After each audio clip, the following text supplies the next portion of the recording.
जम्मू कश्मीर ਦੇ ਵਿੱਚ ਕੋਈ मुश्तबा चीज़ कोई ऐसी खुशबात वाली जी चीज़ है ना वो सामने आई और फौरन तौर पर पाकिस्तानी ड्रोन का लेबल ला के उन्होंने चस्पा करके ते ब्रेकिंग न्यूज़ बना के चला दिता और आवाम दे विच एक नवा खौफ खड़ा कर दिता। अच्छा, लेकिन सवाल इत्थे ये है कि ब्रेकिंग न्यूज़ के पिछे कोई सबूत क्यों नहीं होंदा और जिहड़ा ये ड्रोन आया है इहदी कोई वीडियो क्यों नहीं हैगी या इहदी कोई फ्रांसिक रिपोर्ट जिहड़ी है वही विखा दिओ सानू कि ये ड्रोन जिहड़ा है वो पाकिस्तान तो आया। इन्हां ने अपने कोई 10-12 लोग हायर किए हुए ने चिकन वास्ते।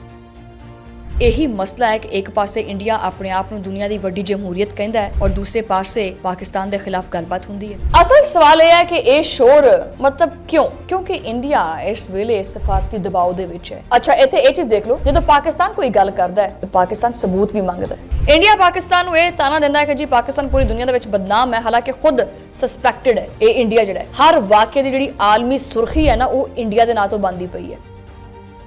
बिस्मिल्लाहिर्रहमानिर्रहीम, अस्सलाम वालेकुम। तुसी देख रहे हो 360 डिजिटल पंजाबी और मैं हाँ थोड़ी मेज़बान शुमाइला न्याज़। अच्छा, जिस तरह कि मैं पिछले व्लॉग में जिक्र किया है कि इन्होंने ना इंडिया ने एक नवा शोशा छड़ दिता कि जी ड्रोन साडे वल नूं आ गए।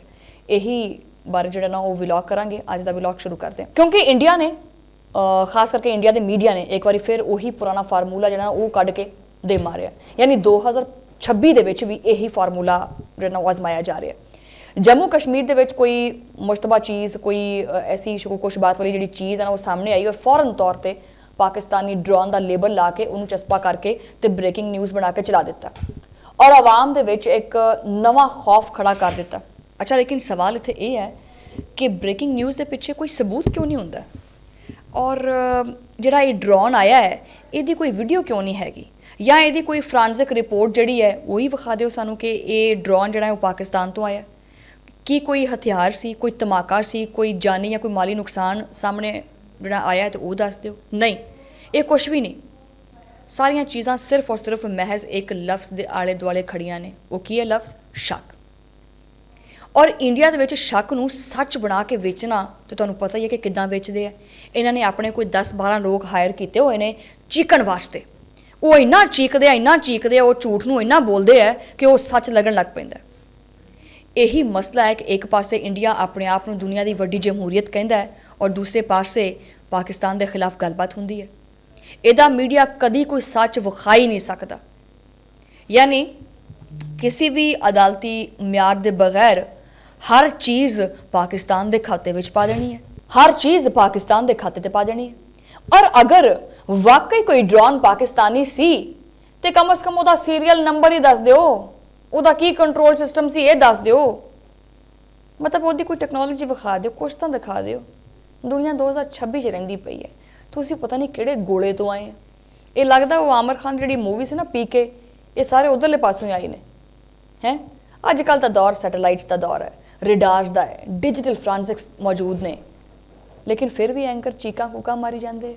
यानी इस तरह की खबर नूं भी 2026 के दौर के भी वो बंदा गया वो किसी की छत ते ड्रोन अड़िया पिया उत्थे तो वो मुंडे ने आख्या कि जी मैं वो चीज़ वेखी है, दबा इंडियन मीडिया पहुँच गया जो उनकी कवरेज करने वास्ते और फौरन ब्रेकिंग न्यूज़ चल पई कि पाकिस्तान का ड्रोन आ गया तो डिग पे आ गए। अच्छा, ये चीज़ इन्होंने पता नहीं हैगी। वैसे कश्मीर वैसे भी एक इंतहाई अस्करी जोन है जिथे रोज़ाना सैकड़ों की तादाद में ड्रोन्स भी होंगे ने, सर्वेलेंस डिवाइसिस होंदियां ने, कमर्शियल फ्लाइंग जोड़े ने वो ऑबजैक्टिव्स भी होंगे ने, ਜਿਹੜੇ ऑबजैक्टिव्स आसमान के उत्ते फिरते पे होंगे खुद। हालांकि इंडिया के जोड़े मीडिया ने उन्होंने ड्रोन्स भी होंगे है, कुछ शादियां विआहां के ड्रोन्स भी होंगे है, वो भी ड्रोन होंगे ने। लेकिन नहीं, कोई ड्रोन अगर आके किसी की छत पर डिग पिया तो उन्होंने जी पाकिस्तान बना के पेश कर देना कि ये ड्रोन पाकिस्तान का है। लेकिन जो तुसीं इंडिया को सबूत मंगते हैं तो वो एक नवा बयानिया बना देंदा, उस बयानिए से इन्होंने फिर रेटिंग आती है और जी ये रेटिंग है इस रेटिंग नाल इंडिया की जी सियासत है वो मजीद मजबूत होंगी है। असल सवाल यह है कि ये शोर मतलब क्यों? क्योंकि इंडिया इस वेले सफारती दबाव दे विच है। ये जो अजकल ड्रोन का जो शोर चलता पाया बेसिकली सफारती दबाव है। ईरान के नाल दौरा मनसूख हो गया, चीन के नाल मुआशी इन्हिसार है और अमरीका के नाल टैरिफ और पॉलिसी के तनाव चलते पे ने। जो आलमी सतह के उत्ते सवाल वधदे है तो फिर जी दिल्ली की इस्टैबलिशमेंट है ना वो अंदरूनी महाज के उत्ते एक अपने वालों एक जोड़ा हैगा ना बयानिया वो कर लेंदी है। वो केड़ा है? सिक्योरिटी थ्रैट का। पाकिस्तान का ना लो क्योंकि ये बड़ा आजमूदा विलन है और साड़ी जी भारतीय आवाम है वो पहले तो तैयार है क्योंकि पाकिस्तान के उत्ते इल्ज़ाम लाना और इंडिया की आवाम का इस इल्ज़ाम को हज़म करना बड़ा आसान है। अच्छा, इत्थे ये चीज़ देख लो, जो पाकिस्तान कोई गल करता है तो पाकिस्तान सबूत भी मंगता है और मुश्तरका तहकीक की गल भी करता है, लेकिन उस वेले इंडिया की जी फौज है या इंडिया वो खामोश हो जाता है। अच्छा, अगर वाकई ये सच है कि जी ड्रोन जड़ा वो आके जम्मू कश्मीर च गया है इंडिया के तो इंटरनेशनल इन्वेस्टिगेशन जी हैगी है मौजूद है, उदों तो घबराना क्यों? अकवामे मुतहदा के जोड़े मुबसरीन ने और गैर जानबदार ने उन्होंने को घबराना क्यों? सारा कुछ सामने लैके आओ। लेकिन नहीं, सिर्फ खाली शोर मचाना है, क्योंकि इस शोर नाल सियासत चलती है और जी शफाफियत है ना वो धुंधली हो जाती है। ਜਿਹੜਾ ਇਹਨਾਂ ਦਾ ਆਪਣਾ ਗੰਦ ਹੈ ਨਾ ਉਹ ਥੋੜਾ ਕਲੀਅਰ ਹੋ ਜਾਂਦਾ ਹੈ ਪਾਕਿਸਤਾਨ ਦਾ ਨਾਂ ਲੈ ਕੇ। ਇੰਡੀਆ ਪਾਕਿਸਤਾਨ ਨੂੰ ਇਹ ਤਾਨਾ ਦਿੰਦਾ ਹੈ ਕਿ ਜੀ ਪਾਕਿਸਤਾਨ ਪੂਰੀ ਦੁਨੀਆ ਦੇ ਵਿੱਚ ਬਦਨਾਮ ਹੈ, ਹਾਲਾਂਕਿ ਖੁਦ ਸਸਪੈਕਟਡ ਹੈ ਇਹ ਇੰਡੀਆ ਜਿਹੜਾ ਹੈ। ਹਰ ਵਾਕਿਏ ਦੀ ਜਿਹੜੀ ਆਲਮੀ ਸੁਰਖੀ ਹੈ ਨਾ ਉਹ ਇੰਡੀਆ ਦੇ ਨਾਂ ਤੋਂ ਬੰਦੀ ਪਈ ਹੈ ਔਰ ਇਹੀ ਦਬਾਅ ਹੈ ਜਿਹਨੂੰ ਇਹ ਆਪਣੀ ਨੇਸ਼ਨ ਤੋਂ ਛੁਪਾਉਣਾ ਚਾਹੁੰਦੇ ਆ, ਇਹਨਾਂ ਮਸਾਇਲ ਨੂੰ ਦਬਾਉਣਾ ਚਾਹੁੰਦੇ ਆ ਤਾਂ ਕਿ ਇੰਡੀਆ ਦੇ ਵਿੱਚ ਜਿਹੜੇ ਮਸਾਇਲ ਚੱਲਦੇ ਪਏ ਨੇ ਉਹਨਾਂ ਤੋਂ ਸਾਰਿਆਂ ਦੀਆਂ ਅੱਖਾਂ ਬੰਦ ਰਹਿਣ। ਹੁਣ ਤਕਰੀਬਨ ਮੇਰੇ ਖਿਆਲ 'ਚ ਜਿਹੜਾ ਇਹ ਡਰੋਨ ਵਾਲਾ ਵਾਕਿਆ ਹੈ, ਜਿਹੜੀ ਡਰੋਨ ਵਾਲੀ ਖਬਰ ਚੱਲਦੀ ਪਈ ਹੈ, ਇਹ ਡਰੋਨ ਦੀ ਖਬਰ ਕਮ ਸੇ ਕਮ ਅਗਲੇ ਕੋਈ 1 ਹਫ਼ਤੇ ਤੱਕ ਚੱਲੇਗੀ। ਖੌਫ ਓ ਹਰਾਸ ਫੈਲਾਇਆ ਜਾ ਰਿਹਾ ਹੈ ਇੰਡੀਆ ਦੇ ਵਿੱਚ ਔਰ ਅਗਰ ਵਾਕਈ ਤੁਹਾਡੇ ਕੋਲੇ ਕੋਈ ਸਬੂਤ, ਮੈਂ ਫਿਰ ਕਹਾਂਗੀ ਕੋਈ ਸਬੂਤ, ਕੋਈ ਚੀਜ਼ ਹੈਗੀ ਹੈ ਤਾਂ ਉਹਨੂੰ ਫੈਕਟਸ ਐਂਡ ਫਾਈਂਡਿੰਗਸ ਦੇ ਨਾਲ ਸਾਹਮਣੇ ਰੱਖਿਆ ਕਰੋ, ਪੂਰੀ ਦੁਨੀਆ ਨੂੰ ਦਿਖਾਇਆ ਕਰੋ ਕਿ ਜੀ ਇਹ ਵੇਖੋ ਪਾਕਿਸਤਾਨ ਨੇ ਇਹ ਕੀਤਾ ਹੈ। ਖਾਲੀ ਧਮਕੀਆਂ ਜਾਂ ਖਾਲੀ ਇੱਕ ਜਿਹੜਾ ਗਲਤ ਪ੍ਰੋਪੇਗੈਂਡਾ ਹੈ, ਝੂਠਾ ਪ੍ਰੋਪੇਗੈਂਡਾ ਹੈ, ਉਹ ਨਹੀਂ ਕਰਨਾ ਚਾਹੀਦਾ। अगर तुहाडी सफारतकारी बदनाम होंदी पई है, तुसीं सफारती लिहाज से जीरो होंदे पे हैं, तो पाकिस्तान का की कसूर है? अगर तुहाडी आवाम जिहड़ी है तुहाडे कोलों अपने मसाइल दे उत्ते गलबात करना चाहती पई है तो साडा की कसूर है? अगर इंडिया दे विच किसान खुदकुशी करदा पिया है, साडा की कसूर है? अगर इंडिया दे विच औरतां दे उत्ते जबर जुल्म और रेप होंदे पे ने, साडा की कसूर है? बहुत सारे मसाइल ने इंडिया दे विच, लेकिन आए रोज़ इन्होंने कोई ना कोई मुद्दा, कोई ना कोई बेस बना के पाकिस्तान के उत्ते लाजमी थोपनी है।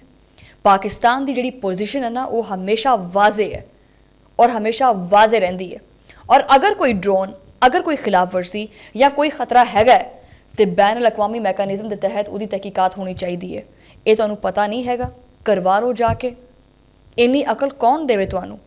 मैं तुहानूं ये कहांगी कि 2026 है ना शुरू होया, वैसे कुछ भी तुसीं करना चाहते हैं तो कम से कम प्लीज़ दिमाग का इस्तेमाल कर लियो, दिमाग नाल गल कर लियो। तुसीं पाकिस्तान के उत्ते ये लेबल लाने हैं कि जी ये अकल तो पैदल लोग ने, इन्होंने अकल नहीं हैगी, तुहाडे विच हैगी है। आखिर विच खैर मैं ये गल कहांगी कि जिहड़ी रियासत वाकई मजबूत हुंदी है ना वो सबूत के उत्ते खड़ी हुंदी है, उन्होंने कुछ दस्सण की जरूरत नहीं पैंदी, वो शोर नहीं करती।